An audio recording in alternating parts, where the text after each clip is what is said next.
Magandang tanghali po sa lahat. Nagbabalik ulit tayo dito sa ating munting channel. Ayan, para mapag-usapan ulit ang barya.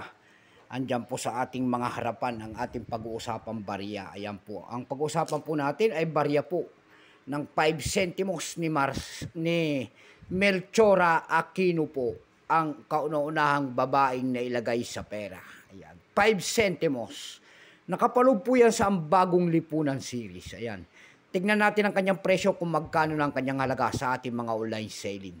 Pero bago yan, ayan, magpapasalamat lamang tayo sa lahat ng ating mga subscriber po. Lahat po na sumusuporta dito sa ating munting channel, magandang tanghali po sa inyong lahat.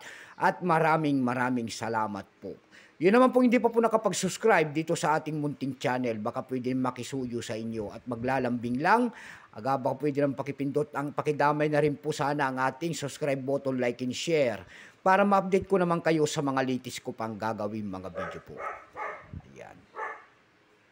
Titignan natin ang kanyang presyo kung magkano na, pero bago yan, kilalanin mo muna natin siya. Issue po nito ay Philippines po. Period Republic 1946 up to date po. Type nito standard circulation coins years 1979 hanggang 1982. Value nito 5 centimos. Melchora Aquino. Nakapaloob po sa ang bagong lipunan series.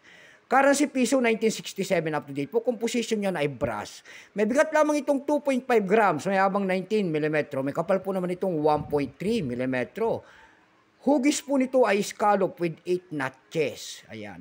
Orientation niyan ay medal alignment. Itinigil naman ng paggamit sa barya na ito ng Pilipinas noong January 2, 1998. Number NDAS 6122. Reference number KM-225.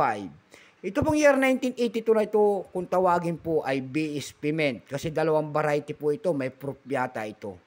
Itong hawak natin, ito po ay year 1982. BSP Mint, 29%.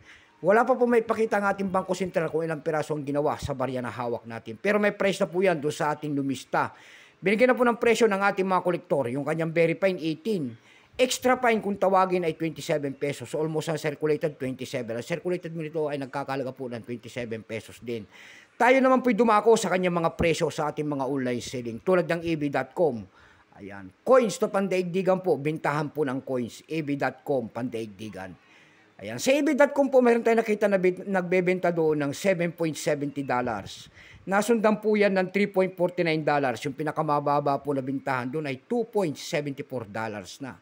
Dako naman tayo sa Carousel PH kung tawagin dito lang sa atin. Sa Carousel PH naman po, nakakita tayo nagbebenta doon ng 190 pesos. Nasundan po yan ng 120 pesos. Yung pinakamababa po ay 30 pesos na atin nakita.